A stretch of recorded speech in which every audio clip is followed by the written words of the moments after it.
Welcome to the special edition of Dugout Dish podcast. I'm here as usual with my co-host Keith Glasser. Keith, how are you? Great. How are you?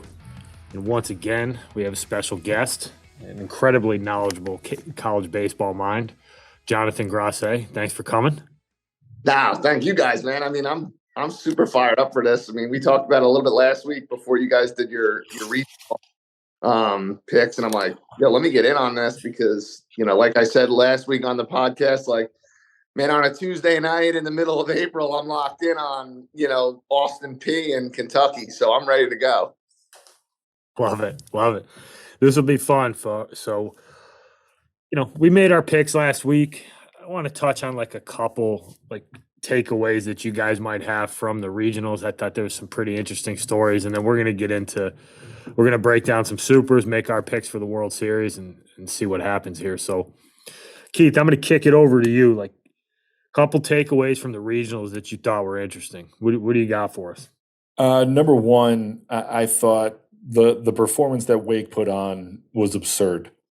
They went 3-0, and then I think they went 15-0, 21-6, and 12-1 or 13-1. Like, I mean, what we thought was going to be a little bit of a tougher regional with Northeastern and Maryland.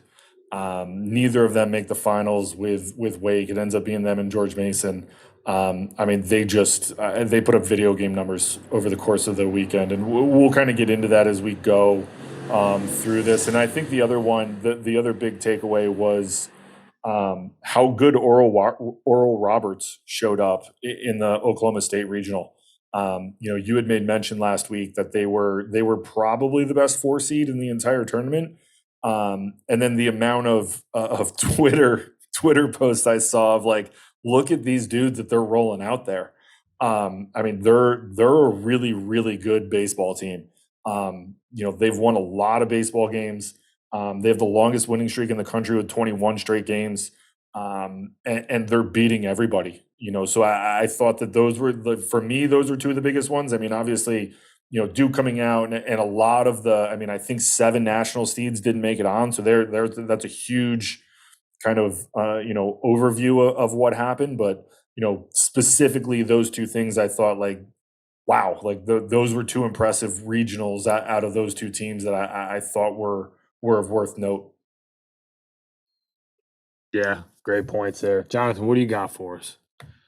Yeah, I mean, Keith kind of sold me there, Oral Roberts. I'm obsessed. I'm a pitching guy, and I got all of it in front of me. But they're insane on a mound. They can beat you a ton of different ways. And I think one of the things too, which is the most impressive, and we've seen 4 seeds get through the regionals in the last few years. We didn't have anybody last year, but I know, I think we've had 4 in the last 6 years or 7 years, something like that. But to sweep and have no issues, no real issues. I mean, they obviously went down early to Washington, but to really not have a hiccup, I think that was the most impressive part of them, getting to the next level and getting to the supers. The other thing I think that's interesting, and I think this is a really cool stat, in the last 2 years, the team that has won the national championship in the conference tournament has either been 0-1 or 0-2. And I think we see that again this year. UVA didn't have a great showing. TCU obviously ran the table. But, I think when you look at it, South Carolina, as good as South Carolina looked last week, and you saw them at Hoover 2 weeks ago. They look like a team that was easily not getting out of their bracket, right? They probably didn't even just, we can call it what it is, whether they deserve to host or not, but they didn't look like a team that would advance and steamroll their way really through their own regional. But if you look at, 2022 Ole Miss, they go 1-2 in Hoover, and then 2021 Mississippi State wins the whole thing. They went 0-2 in Hoover with a bye. It just goes to show you, it doesn't really matter that conference tournament. I think it goes more for, your last, 7-8 games in a regular season. And again, nothing against what you catch, lightning in a bottle, because teams have obviously done that. But, you look at Vanderbilt, who, I would say, between them and Auburn, probably the worst showing, right? They both host. Vanderbilt's the SEC champion. Auburn goes 2-2. Those two teams, right? Like especially Vanderbilt, they looked awesome in Hoover 2 weeks ago, and they couldn't get to a regional final in their own bracket. So I think that's a kind of an interesting, part of this, and kind of going forward. Yeah. No, you hit on some really good stuff there. I think for me, you guys hit on a bunch of stuff that I'm sure we're gonna talk about more. I thought there were some cool storylines, right? You got the Ryder story, them making some noise. Like it's always cool to see a smaller school. A lot of people who follow college baseball probably don't even know who they are. They might even know Ryder University exists. They've been good. They've had good players. Dr. Barry Davis does a good job up there. They go down, they compete their butts off. They're able to make some noise. I think the George Mason story is really cool. I happen to live 20 minutes from them. Yep. New head coach taking over for Coach Brown, who'd been there for a long time. They make a run in their conference tournament, get a bid. They go out there, they compete their butts off. They got transfers, they got old guys, they got some young guys contributing. I thought that was a cool story. Penn obviously making it to the regional final. It's a second year in a row an Ivy League team's been in a regional final. I think it speaks to the quality of baseball that's being played in that league right now. Those stories are always cool to me. There's a couple players that fired me up. Riku Nishida out of Oregon. Like I could watch that kid play baseball all day, every day. He's electric. And one of our good friends got a chance to coach against him this year, and we were texting him about him. He's like, he's one of the favorite kids I ever watched play. So there's some cool stories, some cool names. You guys touched on a bunch of them. So I'm not gonna, beat a dead horse there, but let's move on. Let's get started with regional number 1, which we're gonna start with the bracket that's gonna start tomorrow. So we're gonna kick it off with South Carolina, Florida. Jonathan, lead us into this one. What are your thoughts? Man, I'll be honest with you. And it's gonna be like, man, he just gets on. He starts, using the favorite word. But I think on paper, if I'm looking at it, this has got to be my favorite bracket. It's got to be South Carolina Florida goes up to South Carolina this year. They get swept, right? South Carolina sweeps Florida 3-0. No issue, really no issues. And South Carolina looks like at that point maybe the best team in the country, right? They split with LSU I think a week or two later, and there's a lot of people that are like, this is the real deal, right? And they had won a lot of games early on, and whether they're the schedule, whatever it is, but I think at that point in the season you're looking at it and you're like, South Carolina is the real deal for the first time in maybe 5, 6, maybe even more years than that. They are a legitimate national, champion contender. Then they kind of get hit with the injury bug. Obviously Ethan Petrie's, he is what he is. He's got 23 balls, 75 RBIs. The dude can exit at any moment. He can change the game at any moment. They're really, really, really good. They dominated in their regional. And I think you'll hear me say this a lot when I was going through a lot of it today. Is that hot, cold, hot, right? That's kind of a real thing at this point in the season where teams are hot. Maybe they cool off. South Carolina obviously got hit with the injury bug, and then they get hot again. But all that said, I'm going to go with the Gators. I think getting swept up at South Carolina, I think this super regional being hosted in Gainesville is a big deal. Obviously Cags, Jack Hagley, ridiculous 2-way, maybe one of the best we've seen. He's going to break, or he did break the record for, most BB Core home runs. And then obviously with Langsford and Rivera, they're so explosive offensively.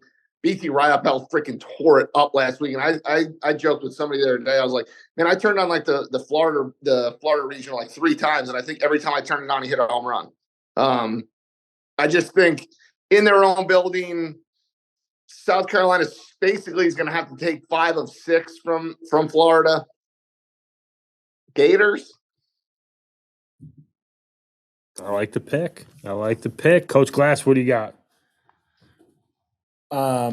I'm with the Gators as well.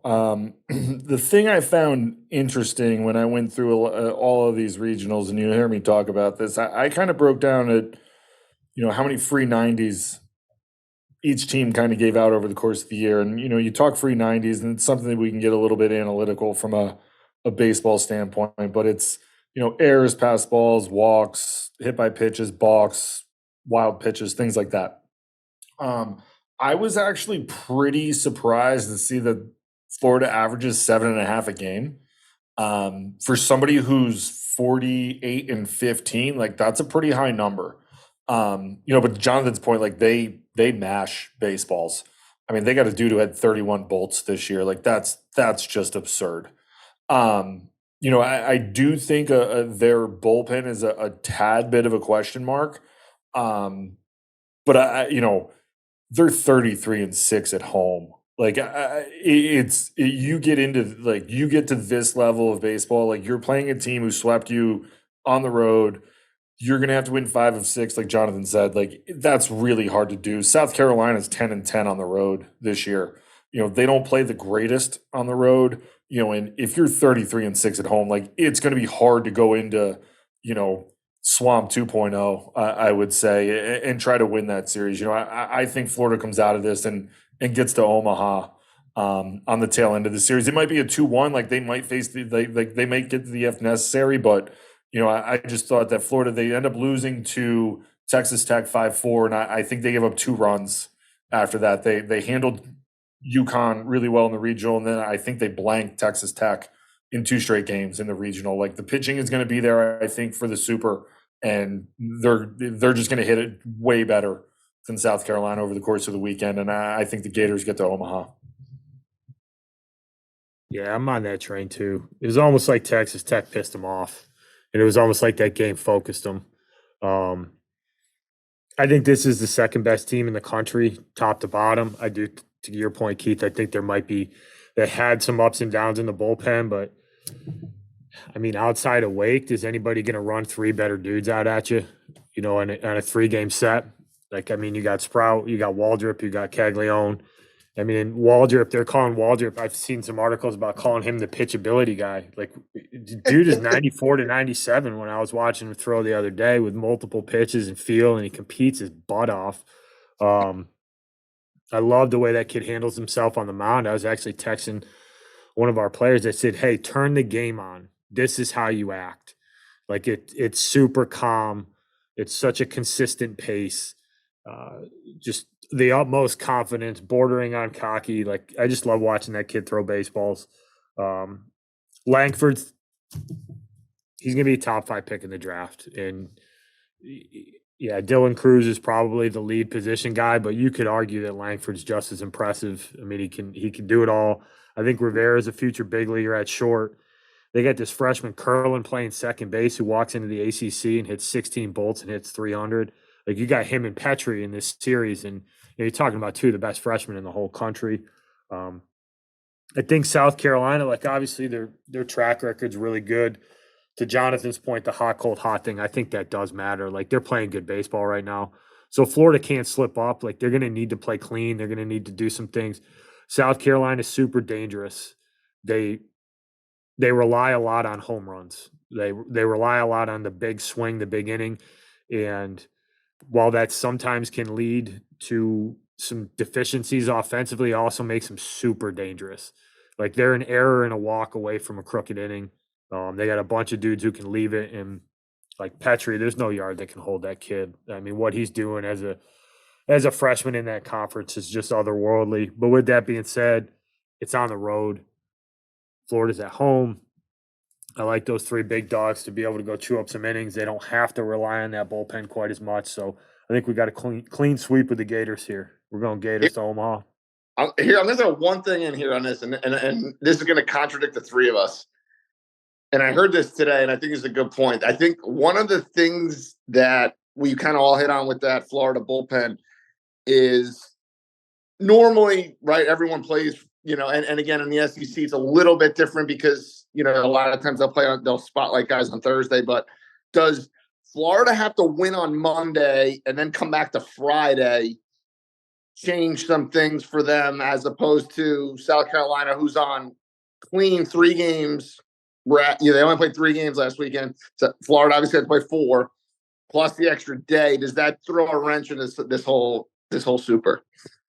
That's an interesting point. And what if, what if Sprout goes out and he's not quite as sharp, and they have to go to the bullpen a little bit earlier? Like we've talked about this. You know how this works, Jonathan. When you're playing a 3-game set, if you have to go to your bullpen and guys that you rely on early in a series, like it reduces their effectiveness later. And this is the game within the game that becomes complicated. Like if you need to go to your best guys early in the outing on Friday to try to win that game 1, if you have to bring them back on Saturday, yeah, you're talking about the end of the season, so you're probably bringing them back on Sunday if you need to, but you're taxing these guys in a different environment, and you don't know what's going to happen, and that's the game within the game. And it'll be interesting to see what happens if Florida does have to go to that bullpen early. Maybe South Carolina hits one of those 3-run jobs and is able to get up early. It'll be interesting.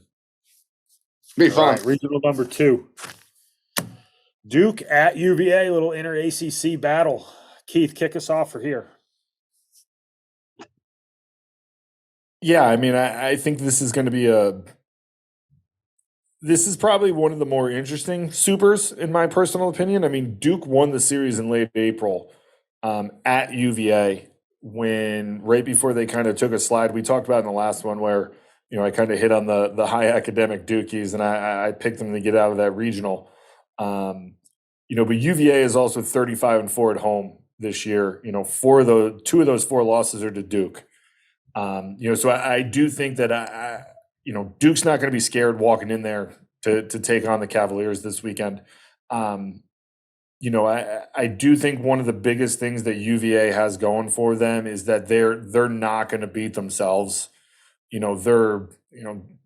give up 5 free 90s per 9.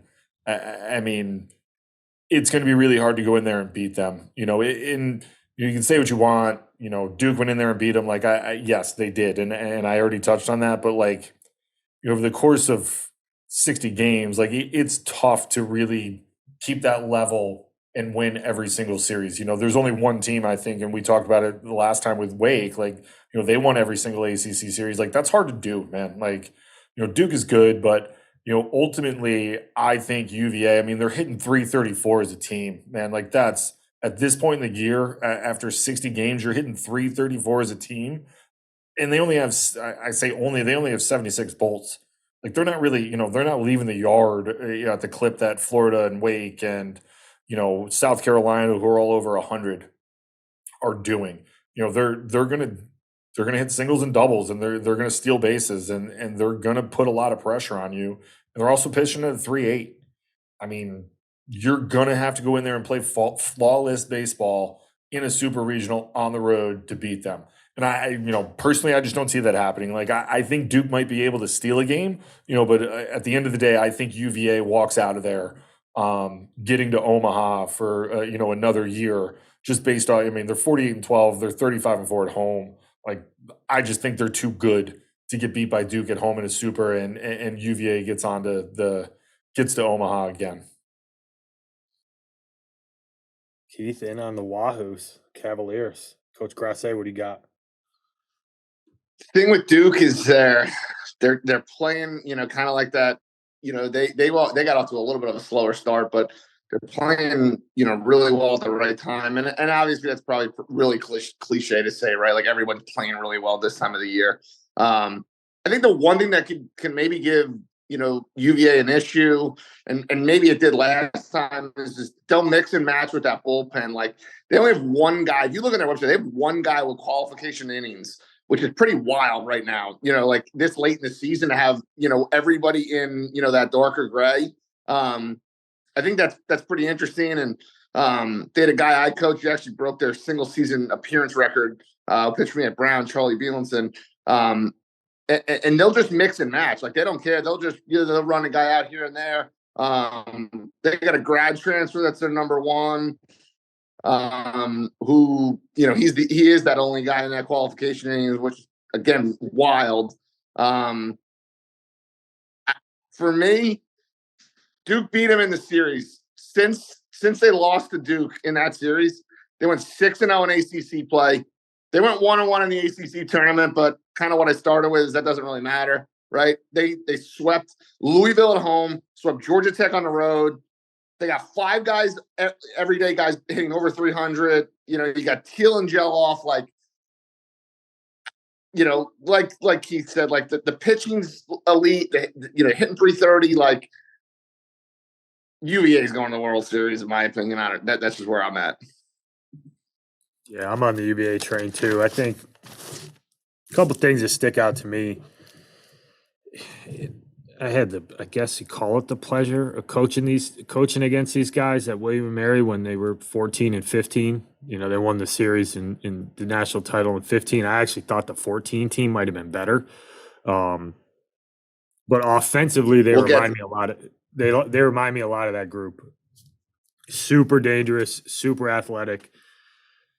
It's elite defenders in the middle of the field. I mean, Teal is a shortstop playing catcher. He's really fun to watch. O'Farrell is as steady and consistent of a defender as there is, and he'll make that wild play. And then you got the O'Donnell kid who's a freak athlete in center field. And then you got Sauk, and then you got Anderson, and then you got Geloff. Like, it's a really deep, really complete offensive unit.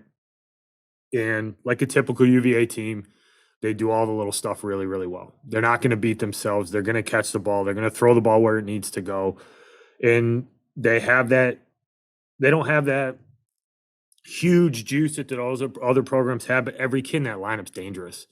And they got a little bit of diversity too. O'Farrell's not going to leave it a bunch, but the kid's hitting 394. He's a freaking hit machine. And he's at the top of the lineup. He gets on base. And then you got to deal with all these other dudes that are all super dangerous. So offensively, I think they're going to be really tough for Duke to handle. The one thing that you did mention, Jonathan, that throws a wrench in this whole thing is that when you're going through that lineup, the way that Duke wants to pitch, kind of with that opener and then mix and match, find out, all right, they got 2 lefties coming up next inning. Let's bring in a guy who's going to match up well against them. These kids don't get different. They don't get to look at the same guy multiple at bats. And there's a chance that if Duke is able to do it the way they want to, that Teal and Geloff may not see the same pitcher twice in a game. And I do think that factors in because you're looking at different angles, you're looking at different pitch mixes, different styles. And yeah, those 2 are 2 of the better offensive players in the country. But if you're going to try to negate them, that's one way to try to do it. On the mound, the numbers are really good. It's not the staff. It's not just like elite stuff staff, right? They pitch really well. They pitch to the things that they do really well. They got Early, who's really trying to get to that breaking ball. Watched him throw against ECU the other day. He's fun to watch. Eddington will probably throw Sunday. They'll throw Parker on, game 1. Super consistent 4-pitch mix guy, really good competitor. And then they're just trying to bridge it. Like they're trying to get to Wolfert and Barry at the back end. And you'll see Jaxel, you'll see Blanco, you'll see Tonos, and they'll use those all different ways. Like they might bring Blanco in for one guy just to finish an inning so they can get to the next guy. So how they manage that staff's really interesting. Duke, I think the player that probably everybody, their eye goes straight to is the Mooney kid. I mean, he's kind of what makes him go at shortstop. He's a really fantastic player. And it'll be really interesting if their strategy offensively is able to hold Virginia down enough to where Duke's kind of complete offense, grind it out, be athletic, move the baseball type of offense is something that can ultimately get them in the series. I can see them winning a game, but I'm on the same page as you guys. I think Virginia takes us home and they return to Omaha. All right, regional number 3. This will be a fun one. We got Oral Roberts, the 4 seed, traveling to Eugene, Oregon to play the Ducks. Coach Grosse, kick us off. Yeah, this is going to be a fun one for a variety of different reasons. Obviously, you got 2 teams that weren't hosts. Both shut out went 3-0 in their in their regionals. And really, I mean, Oral Roberts played two really good, tough games, but I mean, Oregon really didn't have much in terms of competitiveness. I mean, they kind of blew right through that regional, that Vanderbilt regional. Oregon's won 9 straight. It's it's going to be a sellout. And I think one of the things too is that and I think this is super important for our sport, right? Like, and as I was going on, over the course of the week and looking at a lot of the stuff, all 8 super regional hosts or all 8 regional sites are all sold out, which is super awesome because 10 years ago that wasn't the case in terms of tickets. So I think that's a huge part. And obviously selling it out in Eugene, and Eugene's a great atmosphere. They're 40-20. Again, kind of got hot at the right time. They're not really a hot, cold, hot team. They were 16-14 in the pack, which Pac's was okay this year. It was kind of middle of the road, I would say. But kind of got hot at the right time. Win 9 straight. Take that momentum. Go home with the home crowd, and you see what happens. Oral Roberts they're awesome. I mean, I don't even know what else to say. They won 21 straight. They were 23-1 in the Summit League. I don't, for anyone that's out there listening, is like, oh, well, it's the Summit League. It doesn't matter what league you play. You play T-ball. If you're 23-1, that is so impressive, man. So impressive. Like, yep, you're absolutely right. You know what I mean? Like, so obviously they blow up, obviously virally this weekend, and I'm like, all right, I'm college baseball nerd, so I jump on. Sure, 563 dudes in 529 innings. They're averaging like 10.3 Ks per 9. Like, that's insane. Like, you got a couple of guys like, oh yeah, like, hey, our top 4 guys are 10 Ks per 9, great.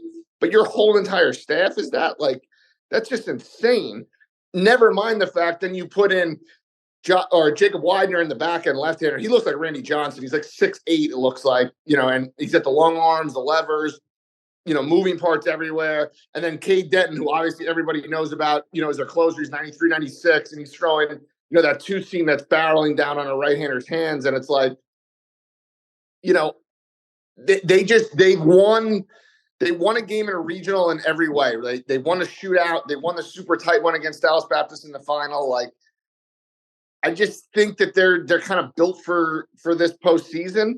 And kind of oddly enough, if everyone remembers back to 2012, and I'm going to age myself a little bit here because I remember this because I was locked in on it, but they kind of feel like that Stony Brook team in 2012.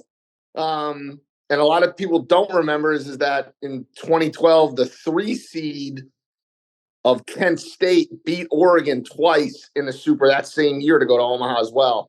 And I think we see repeat here. I think we see a 4 seed get to Omaha and Oral Roberts, and I think that back end of that bullpen is just going to be too much in a big spot. That that West Coast style of play, they're probably not going to blow you out. It's going to be tight, and when you got those 2 guys in the back end that you basically are playing a 7-inning game, 6-inning game, I'll take my chances with the Golden Eagles. I like it. Coach Glass, what do we got? I'm with Jonathan here. I'm all in on the Oral Roberts Golden Eagles. I mean, they're 20. What did you say? 22, 23-1? 23-1. 23-1 in conference. Like, I mean, I don't care where you're playing. That's absurd. And I thought the other thing that really stood out to me too was the fact that they're 19-6 on the road, which they're not really like, they're not a northern team. To play that many games on the road, to me is a lot for them. And to be 19-6, like, if you want to win in college baseball, you got to win on the road. And like, Northeast teams where we all grew up and we've played, like, you have to do that. But for them to be 19-6 on the road, like, that tells you something about like how good they actually are. You don't win 49 games without winning on the road. And I'll be honest, like, I didn't know much about Oral Roberts going into this week or last weekend, but coming out of it, I know a lot more. I mean, they're hitting 324 and they're pitching at 3.8 clip. Like, they're like, to Jonathan's point, like, their staff is absurd. I mean, they got 9 or 10 guys who have over 15 appearances. So like it's not just like 2 or 3 guys or 5 or 6 guys they're relying on. Like there's 9, 10 dudes that they can roll out to the mound that are going to get outs. And take nothing away from Oregon. Like they went into Vandy, which is a tough place to play. They win that regional in 3 games. They got really hot at the right time. They hit 300 as a team. Like they're good, man. Like, but the tail end of that, they're pitching at a 5 clip. Like it's going to be really hard. And the flip side to it is Oregon's giving up, and it's one of the higher numbers in the supers, like 8 free passes, 8 free 90s a game. Like to Oral Roberts 5. Like if Oral Roberts, who's hitting 324 as a team and pitching at a 3.8 clip, is getting 3 more free base runners a game than Oregon is, like I think Oral Roberts is like they're just going to put it on them. You don't go into Oklahoma State and roll through that regional the way they did if you're not good. And I'm with them. Like I'm all on this train. And I'll even go as far back as the 4th seed with Fresno State in '08.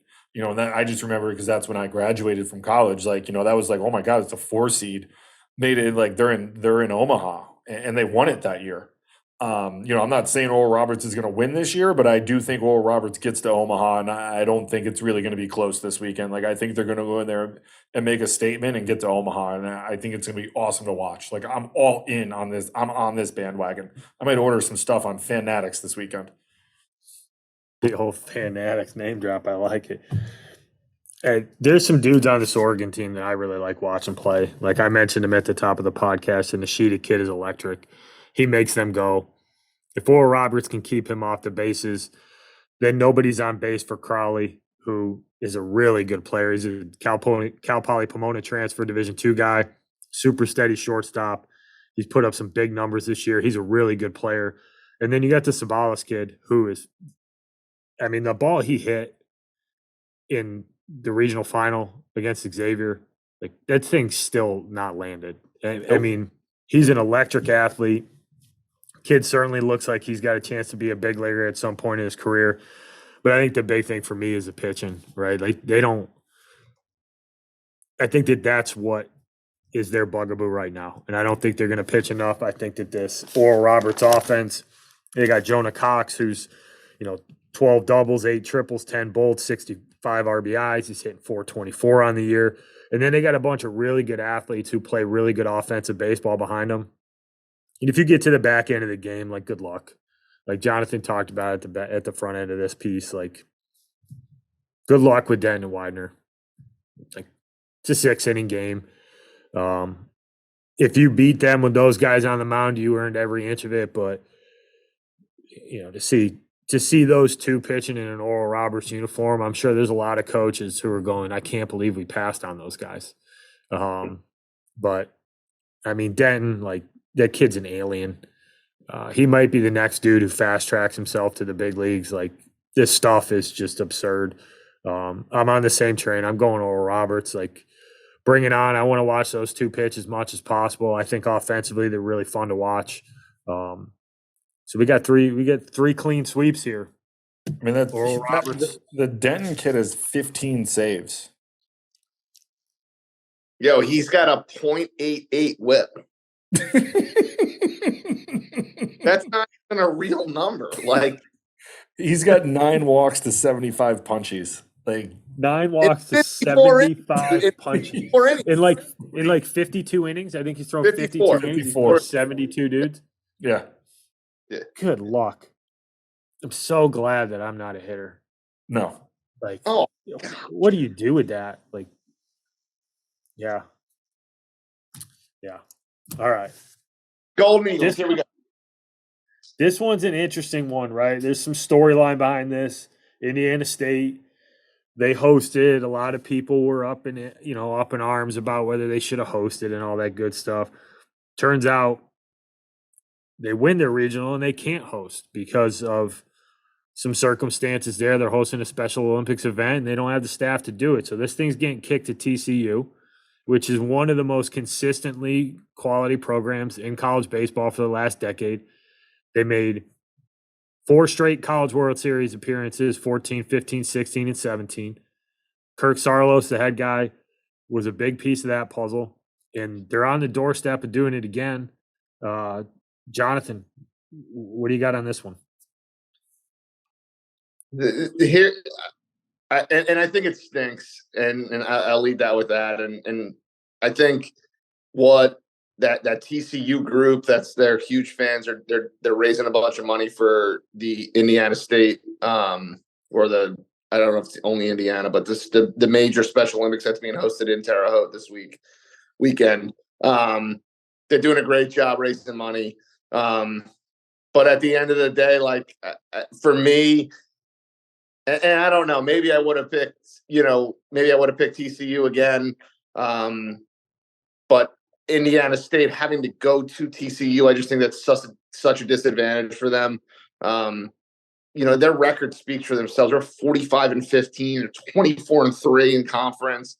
The one thing I will say about Indiana State, and I think this is an important part of it, is they're road tested, right? Because a team in the MVC that gets the host had to go on the road to win, right? Just with the RPI, like if you're going to be a top 10 RPI, which I believe there were 9 RPI, if you're going to do that, you got on the road and win. And they have wins against Purdue, Illinois, and Vanderbilt on the road, right? So they're 45-15, and they got swept at Kentucky, and they got swept on a neutral site against Northeastern. So that's 6 losses right there. So they have 9 other losses the rest of the year. Pretty impressive. I just think the atmosphere, in Fort Worth this weekend will be probably just a little bit too much. TCU's hot. They've won 9 straight. They scored 20 on Arkansas. They have 101 stolen bases, which, me, I love guys that can steal bases and strike people out, as I'm sure you've probably gotten from the first, 30 minutes of this. I just think, unfortunately, because it's going to be in Fort Worth, I'm just going to lean TCU here. I'm going to go with the Horned Frogs, get back to Omaha again. Horned Frogs it is for Coach Grosse. What do you got there, Keith? This is where we're going to differ here. I win Indiana State here. They're 45-15. It is a little bit unfortunate they don't get to host this Super, which would be, an awesome experience for their kids. But I get it. Like, there's, a lot that goes into it. They had something, a previous commitment, and the staffing, and the amount of money they've raised, like Jonathan said, has been, amazing, because of it. I lean towards it for these 2 reasons. One, Indiana State's 21-7 on the road. Like, they've gone out and won a bunch of games on the road. I don't necessarily think their offense is going to completely overwhelm you. They do pitch at a 3.8 clip. TCU's hitting 293. They're pitching at a 4.8. The biggest difference for me was that, Indiana State is only allowing 4 free 90s per game, to TCU's 7. I think that can kind of equal this, even the playing field a little bit more. I'll be honest, I was not necessarily in on the Indiana State ball game. Going into the regionals, I kind of thought that they were gonna, I had picked Iowa to get out of that regional, and they played phenomenal. At home against in a pretty tough regional. So, I think TCU, TCU went in and they scored a bunch of runs against Arkansas, and they kind of rolled through it. But, I know they're at home. I know TCU is tough, and they've been really good for the last couple of years. And I think TCU is a phenomenal baseball team. I just kind of think that, if Indiana State sustains what they've done over the last 3 months, which is, at this point, they've proven they can do it. Like, I think they get out of there with a 2-1 win, and I have Indiana State going to Omaha, and I think Omaha is going to be rocking this year with a lot of underdogs. It's going to be amazing. All right. I'm going to side with Coach Grosse on this one, although I think this is a really interesting matchup, and this is kind of a coin flip one for me. To your point, Keith, I think Indiana State, they're more than the sum of their parts, right? Like, offensively, they're a really good offensive team as a unit. They don't have like one dude that you're really scared of, right? And there's nothing wrong with that. But I think that, they don't have like a true game changer, true, guy that's really going to dictate how you're going to pitch to him. Their back end is really tough. And I think that this is where, if Indiana State can get to the back end of a game with a lead, I think they have the edge, right? Jared Spencer, he's a mid-90s lefty, and then you got Cameron Holycross, who I got a chance to watch him throw a little bit. Like, that's a big-time breaking ball. He loves to throw it. He can command it. And it really mixes well off his fastball. Those guys are really tough. So if it does come down to that back-end stuff, I think Indiana State's got the edge. But I like the way that TCU's playing, right? Like, what they did at Arkansas is really hard to just gloss over, right? Fayetteville is one of the hardest places to go and play in college baseball. The atmosphere is there is electric. I mean, and they put it on the number 3 team in the country twice, and they did it handily. Their pitching staffs, numbers wise, are just okay, right? And they got some stuff guys. It's got some dudes who are coming on recently. You got, what's his name? Let me look at my notes here real quick. Oh, I'll blank on that. But I think the key factor for them is they got Kirk Zarlos, who pound for pound is as good of a pitching guy as there is in college baseball. And I think that gives them advantage, the ability to call pitches, the ability to put his guys in really good spots to be good. And I just like the way their offense runs. Like, to Jonathan's point, they got 6 guys who are stealing double-digit bases. They got 2 guys over 20. They don't have to rely on home runs. They can move the baseball. They can score. They're a threat to do different stuff. They're going to go first to third. They're going to be really sound offensively. They're going to be able to bunt. That guy on third with less than 2, he's going to score. And I think that they can chip away. And I think maybe the difference maker in this, I think they got a true superstar in the middle of their lineup with Braden Taylor. And I think that could be the difference. Is they've got a dude who's as good of a prospect there is in baseball. He's a Team USA guy.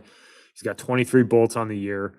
I'm going to go Horned Frogs here. I just like the overall makeup of that team, but I think this is a really interesting regional, and I'm going to definitely tune in pretty closely to this one because Indiana State might make this interesting, especially if those games are close at the back end.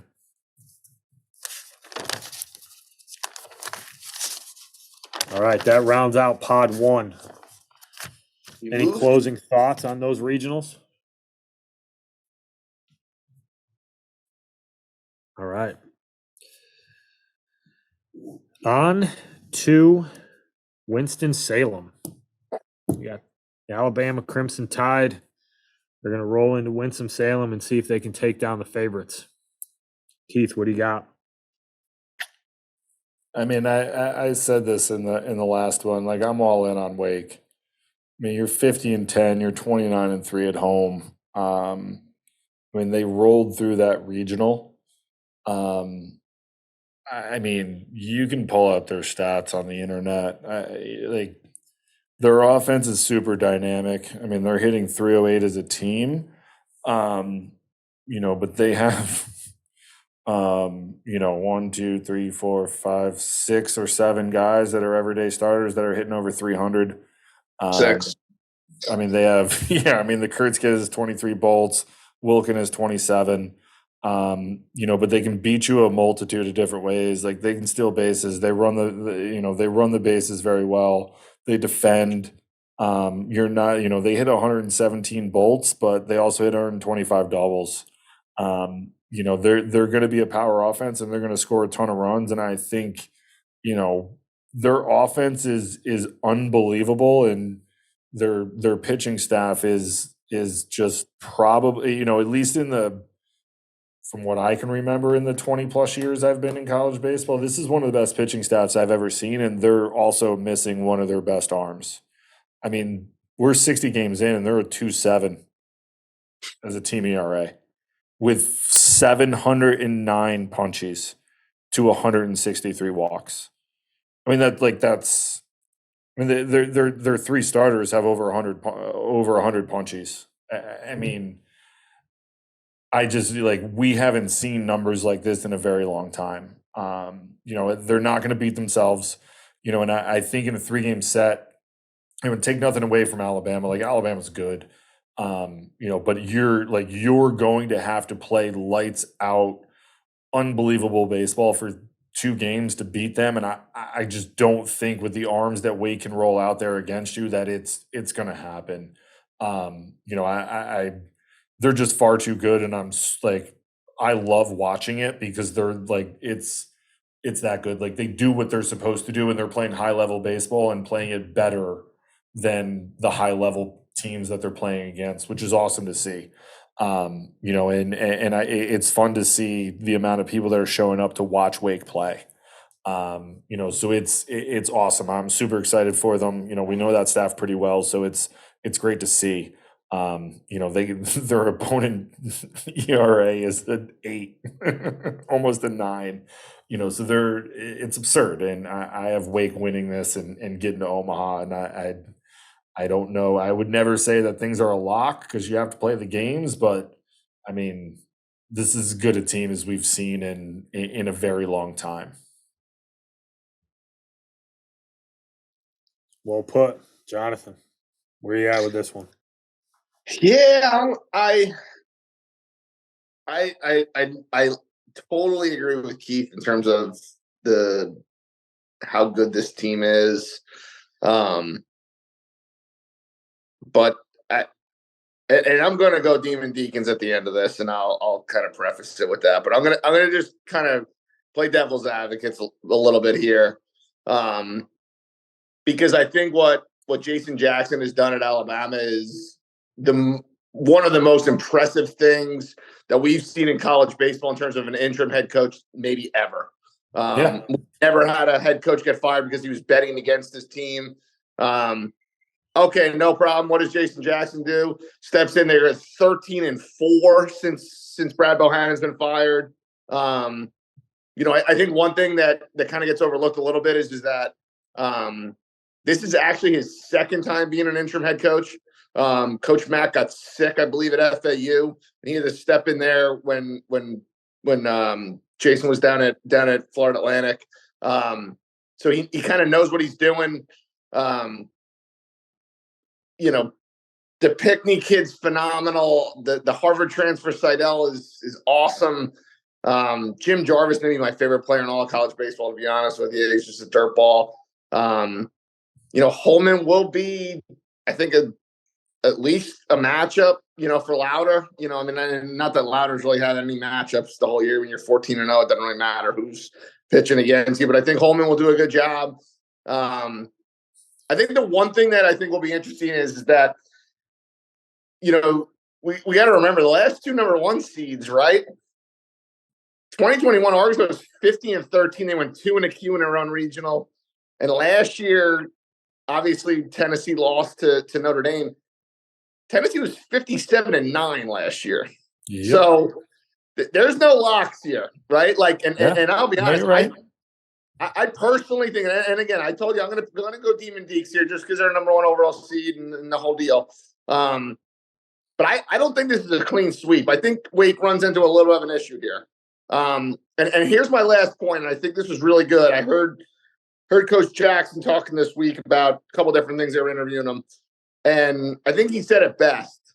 And not that the other leagues out there aren't really, really, really good. They are. But he said, they asked him a question about, going into Wake and into a super regional. And he said, listen, guys, we play in the SEC. He goes, we have 10 consecutive weekends in a row that are super regional type fields. We can get swept. We can sweep anybody at really any given time. So, we've done this at least 10 times already. So, before you kind of count us out, we've done it before,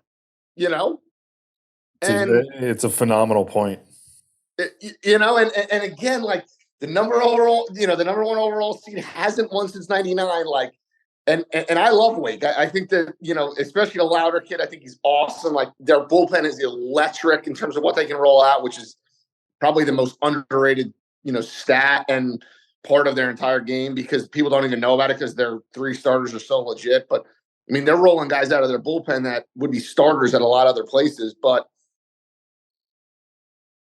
let's play all 3 games or 2 or 3 games before we say, hey, the Demon Deeks are going to definitely move on. I will go Demon Deeks, but I don't think it's a sweep. I think we see this one on Monday, and I think we're going to get a classic on Monday too, to be honest with you. I'm on a similar vibe as you, Jonathan. Like, I think it'll be interesting to see what Coach Walter does with that rotation. Like, yeah, you probably run Louder out game 1 against Holman, which is like that's a matchup to watch this weekend. Like Holman's arm's electric. Obviously, Louder's resume speaks for itself. He's 2-time ACC Player of the Year. He's probably the second. He's probably the second arm off the board in the draft behind that big fella who pitches for LSU, who I'm sure we'll talk about here in a few. I think if they throw Hartle in game 2, I think they can get him right. He's a super polished lefty. From what I've seen, he throws a lot to the same side of the plate. Like, so he's going to really try to drive the ball glove side. He kind of cuts the ball, cutter slider. So maybe he falls into a pattern and some of these really dangerous Alabama hitters, and they are old. They got some older guys with a ton of experience. Like maybe they're able to do that. Maybe they're able to get to Hartle a little bit and get into that bullpen, and maybe that gives them a shot in game 3. To your point, Jonathan, like Alabama's battle tested. Like what they play in the SEC, that's a battle enough, but they won a really tough regional.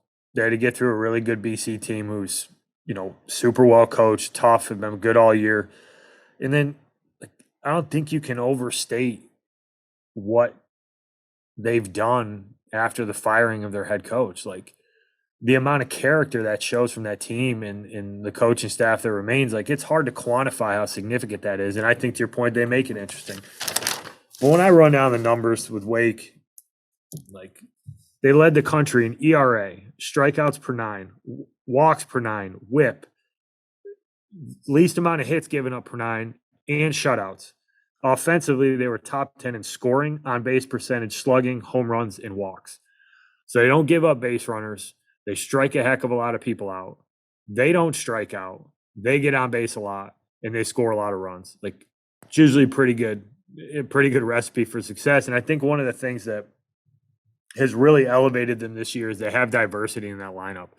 Like for years, they've been developing guys who can leave the yard, and they've always been a really dangerous offensive team. But you got the Hawk kid at the top. He's a total pain in the ass. If the ball bounces 4 times in the infield, he's on first base. Really dynamic offensive player. He's kind of the engine. The Johnson kid coming from Lafayette, like what a story. Like you come from Lafayette and you plug right into Wake's lineup, and yeah, does having other really good players around him help him? Yeah, probably. But what that kid's been able to do, it's just a professional approach. It's an experienced approach. He lengthens out their lineup, and he's dangerous. Like you just seem to look at these box scores, and every time you look up, it's 1 for 3 with a double, 2 for 4 with a home run. Like he's an interesting piece. The Houston kid at shortstop can flat out play defense, and I think that's where they've really made a big difference. Is they can really defend. Like Kurtz is a Gold Glover over there at first. He is a wizard. Houston can really defend. They brought in that transfer from Tulane to catch, who's done a fantastic job. And then if you can get through those starters, Louder, Hartle, and Keenan, like you got to face Massey, you got to face Rowland, you got to face Minacci. Like good luck. And it's tough. Like if Alabama's going to win this, they will have earned every single step of it. And I don't think they're going to, but I do think this is a game 3, and I think it's going to be one that everybody should tune into. So we're all rolling Deeks there, but it's going to be a good one. I think for me, like it's like, doesn't it seem right? Like if we were to do this 366 days ago, right? And we talked about Tennessee against Notre Dame, wouldn't we have kind of all said the same thing? If not, maybe leaned a little bit heavier Tennessee. Yeah, I agree. And I think Alabama's a more talented team than when Notre Dame was last year. For sure. I don't know if anybody would argue that. And that's where it's like, and that's where I'm like, like, oh, like I love the, like on paper, like, what they did last week, what they've done all year, like nothing against, Wake Forest. Like it's just, but like, does that number 1 overall seed run into the buzzsaw? I guess we'll find out in like 72 hours, right? We will. That's a great question. Like, Tom Walter's as good as it gets. I just think if you're go ahead, Keith. Andy. I think if you're one of these schools that's got a job opening right now and you're not calling Corey Muscara or Bill Soleno, like, what are you doing? Right. Like, look at what they've done, right? Wake's not an easy place to win. And they've accumulated talent, they've developed talent. You know, like, I think it's hard to overstate the job that's been done there. Like, even if they don't make it out of this, like, Talk about resources. just an incredible roster, incredible coaching staff. Like, yeah, awesome. I mean, they have 10 guys with 13 plus appearances that are a sub 4 ERA. I mean, you see all the people on Twitter that are like, oh, you see what happens when you don't develop 5 hitters, or 5 pitchers. Like, okay, like They've doubled. Here's the team that's doubled with a sub 4. Like, I mean, and that's kind of, I don't want to say unheard of, but that's really, really hard to do. And it's a testament to what they've been able to do as a coaching staff to get these guys to where they are. Like, guys make great points. I just don't know. Like, I mean, the ACC is a pretty good league. Like, they didn't lose a series, and Alabama's really good. Like, I mean, I hope this ends up being a really good series. I just think that, they're far too, like, you have to play the games. I get it. But they're like, in my personal opinion, we just haven't seen a team like this that's this complete in a long time. Like, Alabama can't let them get out. They can't let them get out of the gate fast. Because if you stay tight, like, anything can happen in a tight game. But, like, if you let Wake open it up on you early, and Louder and Harder Keenan don't have to pitch with any kind of pressure, like, good luck. Because they just don't give up crooked innings. Because they don't give up base runners. And it's so hard. It's hard to put up a crooked inning against them because you need to leave the yard, and they don't allow you to do that. They have 709 punch outs. Like, yeah, I mean, that's absurd. Like, you draw it up. You draw it up. They punch people like eyes out. They don't walk people. Like, and you got to split the first two, and you're probably going to need something to kind of maybe go your way.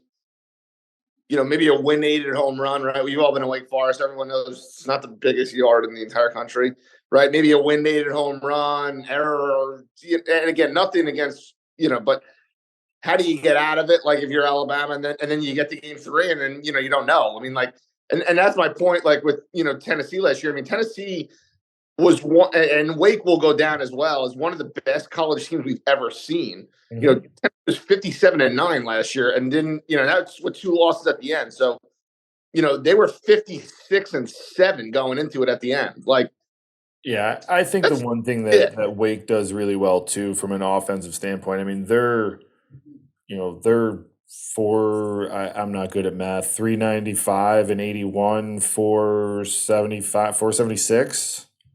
Like, I mean, in walks and hit by pitches to 445 punchies.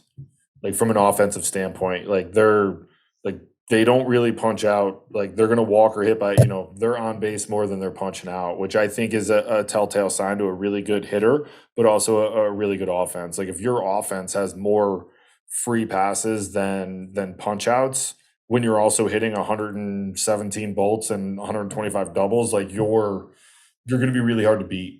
Like, I agree with you guys. Like, they're phenomenal points. Like, Alabama's really good. Like, you get to the supers, like, you're a really good baseball team. I just, this is a complete offense and pitching staff to me, where it's just like, wow, like, it's fun to watch these dudes get out there and compete. Like, they're really, really good. All right. Well, we get Texas Stanford next. Gonna have to kind of swallow my pride on this one, because I kind of laid the Stanford the sunken diamond out there last time, saying it's not exactly the hardest place to play, and I still stick by that. But let's kick this one off here. Coach Grosse, what do you got for the Longhorns versus the Cardinal? I think one of the crazy parts of this whole thing, right, is that and you can look at it, right? Both Texas and Stanford have been to Omaha the last 2 years, but they've done it in like major, like two different, like way different ways, right? Texas, if you look at this year's team, a lot of portal guys, a lot of transfer guys. Obviously lost a lot, from last year's Omaha team, which had gone, I think, twice in a row, actually. So I think this is their third year in a row. Not counting, obviously, the COVID year. Lucas Gordon's legit on the mound. It's just funny with Texas. Like they kind of were middle of the road. Like they end up finishing 15-9 in the Big 12, but they were 12-9 going into or having West Virginia coming to town. They sweep West Virginia. They end up being a conference regular season conference champion, and you're like, all right, what's this Texas team like? Like, everyone knew they were good, but they were up and down again, and they go to Miami, and it's like just steamrolled everybody. Like, it wasn't even close. Like, it didn't seem like anybody else was going to beat Texas in that region after watching them in game one. And you're like, all right, but the one thing with Stanford, and this is what I'll say, and I think with Stanford, I think this is a really, really, really important thing with them, is that they had to come out of their own losers bracket. They hosted the regional last 2 years in a row. They had to come out of the losers bracket the last 2 years in a row, and they lost game one in the Super to UConn last year and got to Omaha. And they've been to Omaha twice now in a row. This will be their third year. But they're doing it a little bit different because they're getting everybody basically back from last year's Omaha team and the year prior to that. Because basically all their top guys, juniors and seniors. So you were going to have a group of guys that have been to Omaha at least 2 times, have come out of now 3 losers brackets. I know it's not the toughest place in the world to play, but I'm going to lean Cardinal here, and I'm going to go Cardinal to Omaha. I like it. Keith, are you going to piss off a good friend of ours or what? I am. I had Texas getting out of the Miami Regional, and I have them getting through this Super as well. I just kind of thought Jonathan brings up a lot of great points that I makes me think if I'm choosing the right team, but I'm sticking my guns here. I just thought that Stanford is.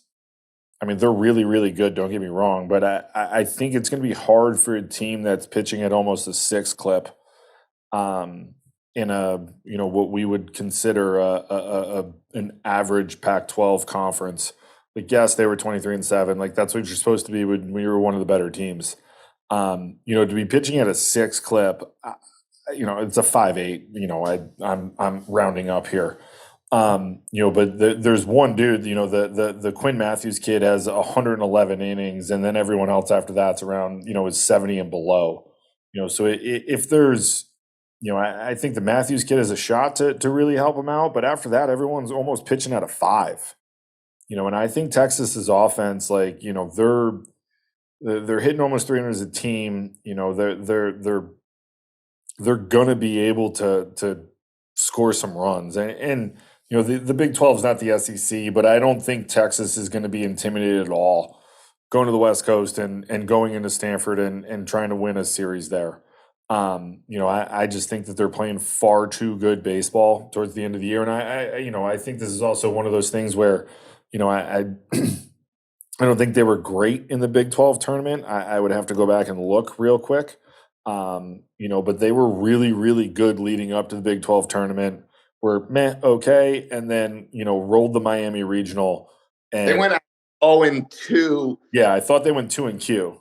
Yeah, they lost to Kansas, and then I think they got smoked by Kansas State. They definitely lost to Kansas State. They got smoked by one of those two. But they swept West Virginia going into it, and then went 2 in Q, and then rolled Miami. I just think it's one of those things where the conference tournament, whatever. I think that Texas can go into Stanford and really. I think it's going to be good. I think you're going to get to Monday and you're going to play the third game. Like, I don't think this is a clean sweep. But I just think that, Stanford's averaging almost 8 free passes a game, and you give really good teams in tight series, a couple extra base runners a game, like they're going to be able to capitalize. And I think that Texas is going to be able to get through this one. And Matthew McConaughey and I are going to be, hook 'em in Omaha. Here's my one question: Does the travel matter this time of the year? I don't think so. I mean, they went to Cal State. They went to Fullerton earlier in the year, or midway through the year. They did lose the series, but they lost 2 1-run games.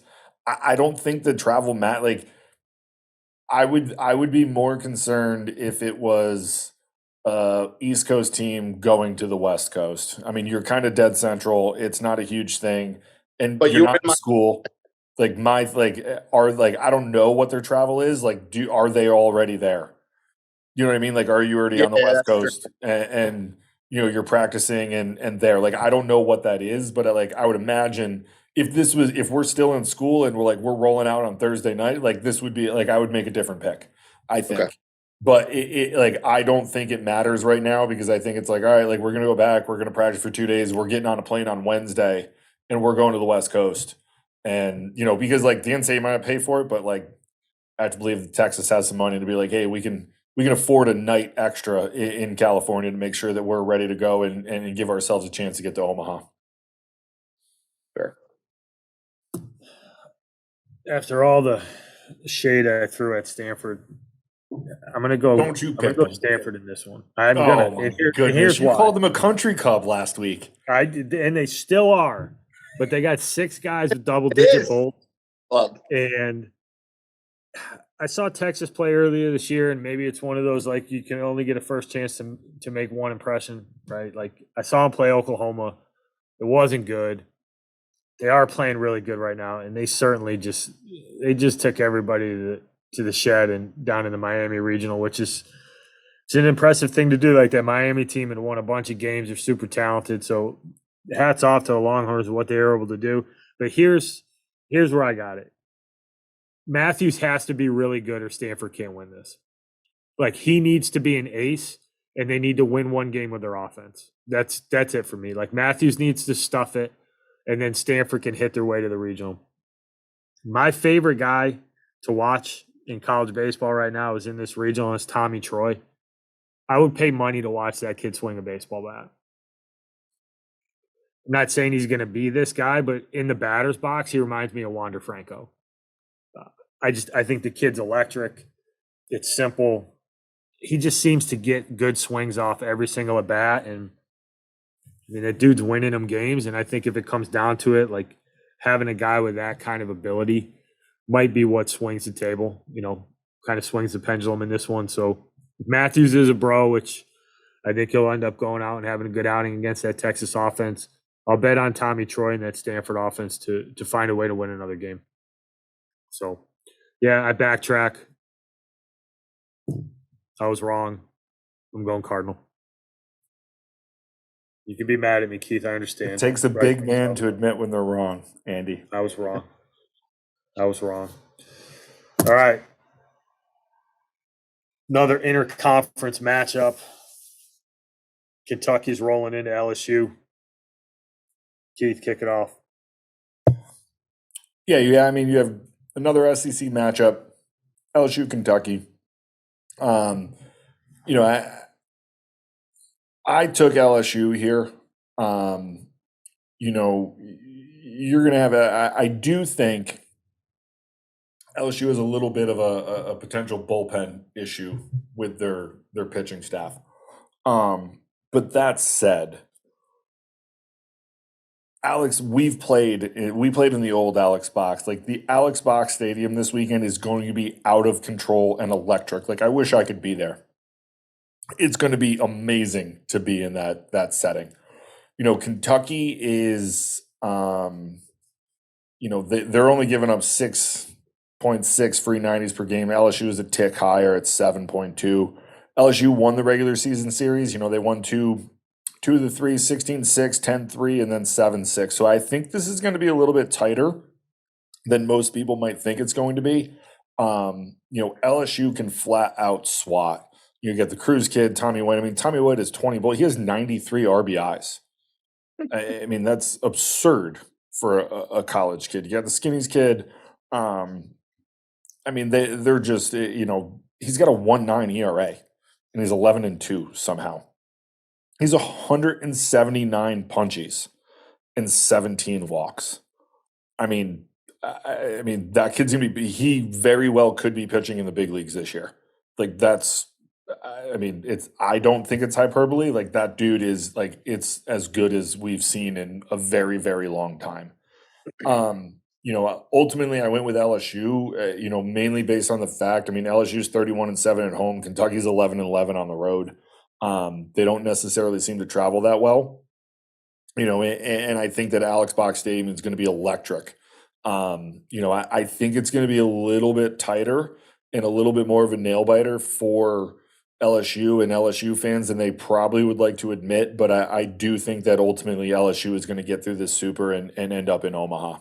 All right, Keith's on the Tigers. Coach Grosse, what do you got? Yeah, I'm on the same boat. I'm gonna take LSU. But to Keith's point, in 7 days when we do this again, I think the main question is if LSU gets through this is they have enough pitching. Like that bullpen is scary to me. And 100%. I think, you know what I mean? I think that, obviously Skeens is a complete handful on Saturday. But if Kentucky can figure out a way to win on Sunday and keep it close on Monday, LSU could be in a world of trouble if we get into the 6th, 7th inning of this thing, and it's a tight game because that bullpen is a zoo. Like that's the only way to put it. Kentucky's going to bunt. Kentucky's going to run. Kentucky was 5th in the country, right? And then you're not mishearing this. They were 5th in the country in sack bunts. When was the last time an SEC team was in the top 10 in sack bunts? 30 years ago, maybe? Yeah, you're 100% right. I wrote, before you keep going, I wrote down that LSU at home, you have to sell out for game 2 or 3 to win. No doubt. No. I wrote, that's what I wrote down. No doubt. And I think, like I said, if Kentucky can figure out a way to win on Sunday, and again, if you beat obviously Skeens on Friday, you have house money on Friday and, or on Saturday. And you can basically do whatever you want on Saturday and just go all in on Sunday. But if you can figure out if you're going to lose to Skeens, Friday or Saturday, I'm sorry, Sunday, you figure out a way to win. Goodness gracious, man! Kentucky's going to make you beat them. They ain't going to beat themselves. They're going to run. They're going to bunt. They're going to keep doing stuff. And with that, LSU bullpen, I think that's a major concern because not only do they have to worry about pitching, but now they're going to have to worry about fielding a position, not walking guys. I think there's a huge part in this that people look at it on the paper and they're like, well, again, Kentucky, kind of sputtered a little bit at the end. They obviously got off to a great start, but sputtered at the end, didn't have a great, showing in the SEC tournament. There's no real matchup here. I'd be careful about that. I'll lean LSU, but again, this is another one that we could be enjoying on Monday where we could have a really good Monday ahead of us. I'll put it that way. I think and you guys both hit on it. It's kind of a battle of opposites. Kentucky is not your standard SEC team. To Jonathan's point, they're going to bunt, they're going to run, they're going to do a lot of small stuff. They're going to put you in positions for you to fail, right? And it can happen. I think Saturdays is probably a lock with the big fella on the mound. I think LSU will end up being offensive enough to walk away with this one, but I think it's a 3-game set. That bullpen is super scary. I think ultimately just some star power, ultimately wins out. The Cruz kid, good luck getting him out for a whole weekend. White's super dangerous. They got other guys up and down that lineup, but I think LSU is super talented, but I think they're flawed. I think Kentucky's going to find a way to win that second game, and we're going to be watching this and Pay attention because if it's close at the back end, like Kentucky, I think Kentucky's got the advantage if this is a tight game going into the back end because If it's I think 5-5 if it's 5-5 into 6 on Monday, if you're an LSU fan in that stadium or you're watching, I'd be really, really concerned because you, at that point, again, you had lost Saturday, so you probably lost, one of your better arms in terms of relievers, unless it was a blowout, which I don't, see that happening. It gets thin back there really, really, really quick. And I think the other point to this too is that, which we missed on, all three of us, is that LSU doesn't have a pitching coach right now. Nope. So Wes Johnson has already moved on to Athens to the University of Georgia. So I think that also will play a part in this. And I think that's also something to monitor here in this regional because I think that could play a bigger part than we also think. You're onto something here, Jonathan. I'm not kidding. I might do a mid-show flip, but I'm going to stick with the Bayou. I'm going to stick with LSU too, but just because I'm with you with the talent side of it. But I think Cruz is too good. I think he'll do something that helps him win that game. But this is going to be a good one. I think it's going to be better than a lot of people think. Like LSU is obviously the big brand name. They got all the national championships, but I think too, like them being number one for so long this year, like I think the biggest thing we just shed light on, and I think for everyone to understand, with the three of us all agrees, is that just be careful with this LSU team. There's a lot of flaws that we didn't kind of see in March and April that have kind of shed light in in the better part of May. Valid point. All right, last regional. There was a big hullabaloo about who's going to host this one. Ultimately, they're going to take this one to Southern Miss. Tennessee's going to make the trip down there. This is a good one. I think Keith, I think me and you both had these two teams moving into this bracket.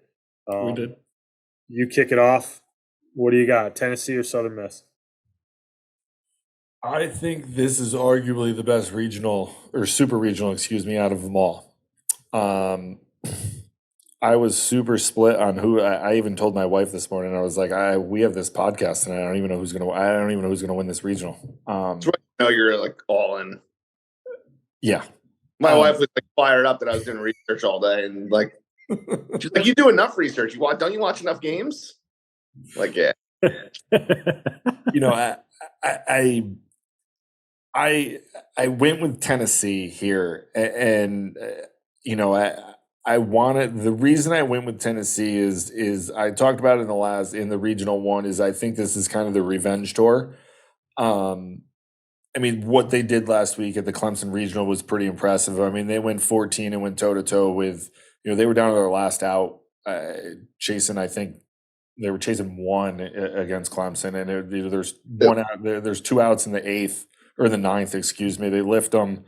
It goes single bolt, and all of a sudden, like, we're tied, and it ends up being a really, really good baseball game that goes 14. And then they put it on Charlotte to kind of close it out for the regional.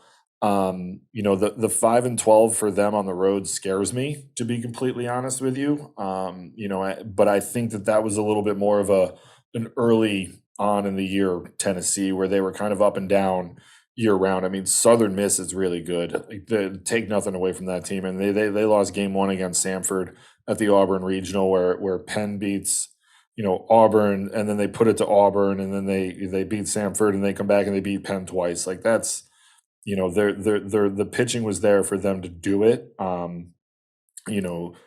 Ultimately, I went with Tennessee, because they have, they're giving up 5 free 90s per game, which I think in the SEC is really tough to do. You're a 41 win team. I mean, Southern Miss is 45-18. Like, their head coach is in his last run. I think we can get a little bit magical there. But I think Tennessee is just kind of on the revenge tour for what happened last year. And, I went with Tennessee, like, with last year, they don't get the super regional bid here. Like, they're out for blood. And I think Tennessee is going to roll through this super regional, and they're going to get to Omaha this year and make some noise. Keith is on the balls. Grosse, who you got? Yeah, like on paper, you're like, Coach Berry's last year, they're on a magic carpet ride. You know, they come out of the losers, they lose, and then come out of the losers bracket with a 1 seed losing, which is very, very, very rare. And I think that's not to be unspoken of this whole thing, especially with Southern Miss. You know, with Southern Miss, it's, you know, I mean, with Coach Berry being there, it's just wash, rinse, repeat. I mean, they're 45-18, they're 22-8 in the conference. Like, this is no shock. Like, this is who they are. They got an absolute dude on the mound in Tanner Hall, who I think is going to be a handful, right? Like, I mean, you know, Dolander's obviously going to be, probably a top 10 pick, top 15 pick at worst. He has had a great year. He's had a good year. But I just think there's just something to be the team after the team, and that's probably a little cliche, but like, the team, they were the team last year. They were 52-7 or 52-9. They finished. Like, they were the best team in the country. They were by far, the easiest pick to go to Omaha, to get to the national championship. But I just think there's something about this Tennessee team. Chase Burns, Seth Halverson, the Missouri transfer, it was electric out of the bullpen last weekend. He kind of alluded to the road woes. But if you actually look at their last 7 on the road, they're 5-2 in the last 7 on the road. It's not that bad. I mean, they obviously got off to a bad start. They got swept by Missouri on the road. So they had a bunch of early losses, but they've kind of cleaned that up. And I think going to Clemson and just kind of taking care of business in Clemson on a team that had won 17 straight, like, I don't know. It just seems like this team is maybe there for the long haul. And again, I know, to do it for Coach Berry and to get that host and not to be wrong, that Southern Miss and Haysburg deserve that host site over Knoxville and Tennessee. So don't get my pick wrong here in terms of that. Like, they absolutely deserve the host. If you look at both of their resumes, it's not even close on who deserved the host. The fact that it even went to Monday, in my opinion, was crazy. Southern Miss deserved the host. But I think the Vols get out of this one. I think they just, Tony Vitello he's tough. They're going to have a chip on their shoulder. He's going to play that up. And I think we see the Vols in Omaha for the first time in a really, really, really long time. I'm going to box a trend here, and this was a tough one because after watching them play last weekend, like, this is a really good ball club. And I think the interesting piece is that if you looked at what the expected lineup was going to be at the beginning of the year, what that rotation was supposed to look like, and what that bullpen was supposed to look like, the team that's winning games right now, that's not how you would draw it up. And I give that coaching staff a ton of credit for, like, really looking at themselves and going, hey, we got to switch something up. We got to figure something out. Like, it takes a lot of balls to put the Burns kid in the bullpen, because nobody's ever going to fault you if you just run that kid out there on the weekend every weekend and you hope he figures it out. Like, that takes some serious balls to shift some things around. They do have a chip on their shoulder. Obviously, they're super talented. I'm just going to stick on the Southern Miss train. Like, I love how they play. To your point, Jonathan, like, it seems like every year it's 40-plus wins, and I don't think that's by accident. I think these are tough kids. Tanner Hall's a game changer. I think he's going to go toe-to-toe with Dollander, and, yeah, I think they can figure out how to win that one, and I'm just going to take some toughness, and I am going to do the magical carpet ride thing, and I think Southern Miss figures out how to win this one. I think it's going to be a 3-game set. I think them hosting this regional might be the difference in this. It'll be a rowdy crowd down there. So I'm going to go Southern Miss. And I think this is another series that's going to go 3 games. And I think we're going to have a bunch of stuff to watch on Monday. Because I think that specifically that back bracket with Wake, Stanford, LSU, and Southern Miss regionals, I think all 4 of those could end up being 3-game sets. Kind of what we alluded to at the top of this. With Alabama might be able to squeak one out against Wake and make it interesting. So, how about this? Let's hit on this really quick. So we could have a Southern Miss, Indiana State, Oral Roberts in the Final Eight. Mm-hmm. When's the last time you saw that? How awesome is that? How awesome is this sport? I think it's amazing. Like it speaks, like, everyone wanted to talk about parity a couple weeks ago. Like, and this is why there's levels within the levels. Like, these teams are unbelievably good. And, we're talking about teams that went into Vanderbilt, into, Oklahoma State, into Stillwater. Oklahoma State went into, Indiana State hosted. Like, it's awesome. And Southern Miss in the Sun Belt, the Fun Belt, like, come on. Coastal hosted, and then they went and lost at Auburn and then came out of that one. This is unbelievable for college baseball. Like, you don't see this. I know March Madness gets it, and if college football, and it's usually chalk, but like this is awesome to be a part of, or not be a part of, because I'm not. But like, it's awesome to watch.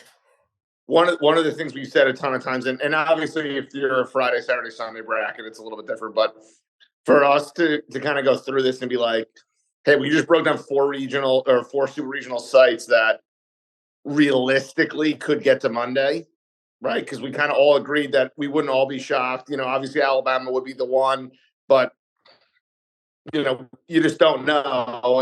And with the track record of the 1 seeds, it wouldn't shock me if we got to 4 games on Monday to go to Omaha. Sign me up. Yeah, absolutely. Bring it on. If you're the best. If you're a kid or a parent or anybody listening to this and you're not tuning into these this weekend, like if you're a college baseball fan,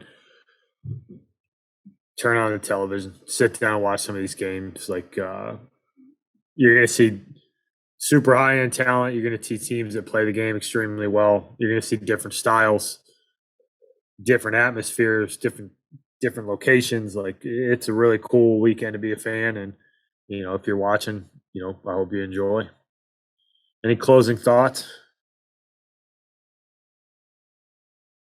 I think for me, the how awesome, would it be if we had those 3? And even if we don't get those 3, right? Like, how cool is it that if you're, you line your schedule up like Indiana State, that, you can host a regional, that you can, and again, they obviously are going to, lose the opportunity this year because of something else, but to host a super regional, that you can build a program, to do it and to get that far, and how healthy from, the biggest part of this game, right? Like, this game is so healthy right now, and there's so many good teams, there's so many good players.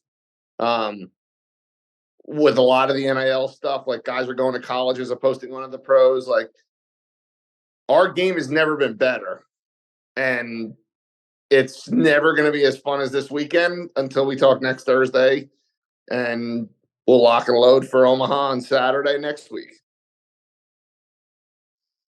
Yeah, I'm with you. Like, you see a bunch of people that are like, "Oh, the game is in trouble." Like, not from where I'm sitting. Like, there's a lot of really good players out there. There's a lot of really it's good. Always easy to find a problem with stuff, but there's way too many good things going on in college baseball. Lynchburg won the national championship today in Division III. There's really good World Series games being played in Division II right now.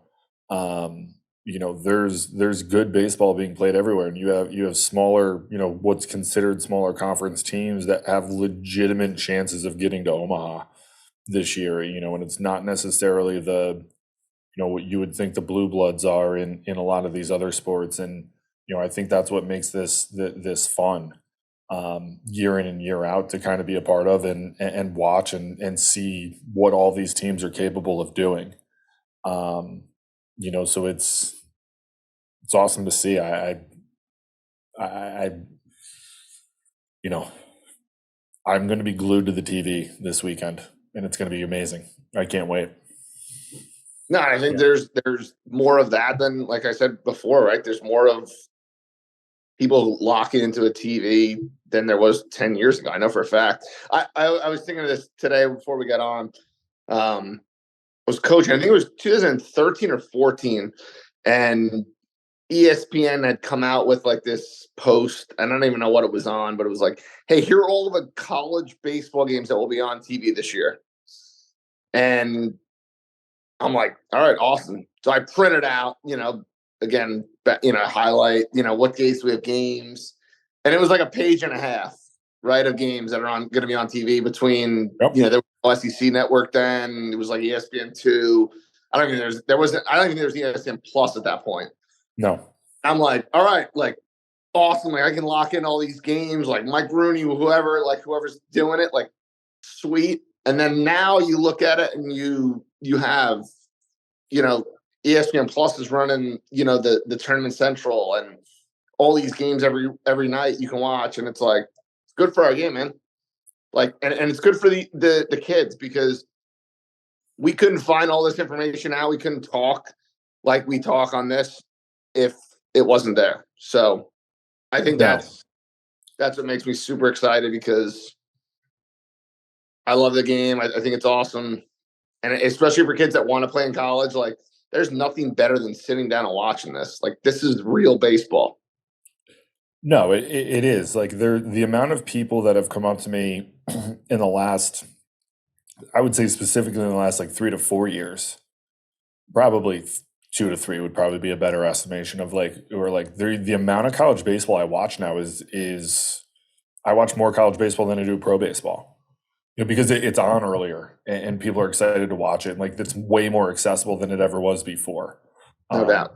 Like I play in a golf league, and we had our league tonight, and like I had 5 dudes ask me about, what's going on this weekend with certain games, just because they know that I coach college baseball, and one of those guys hit a 25-foot double snake putt tonight. Apparently I didn't see it. I don't know what that means, but like, the like people that aren't who have never really been invested in college baseball are getting invested in it because it's so much more accessible to watch.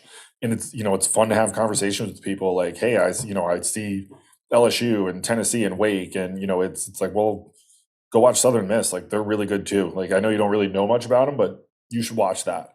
But the uptick in people that are getting, more interested in this game, who have younger kids who want them to actually go play baseball at a younger age, like it's gonna start. It's an exciting thing to see as somebody who's coached this game for a long time and has been involved for 20 years, and now we're all in on the other side. Like, to see the amount of people that are excited in watching super regionals and watching the College World Series, like it's super fun to see, and like this game is in a great place. It's awesome. Yeah, I mean, I think that sums it up. Well, fellas, as usual, it's been a pleasure. Jonathan, you will be joining us more in the future, and we look forward to that, because you've got a ton to add to this, and you're just an awesome dude. Gonna have to go from 8 to 1, or how are we gonna do this next week? We got our hands full next week.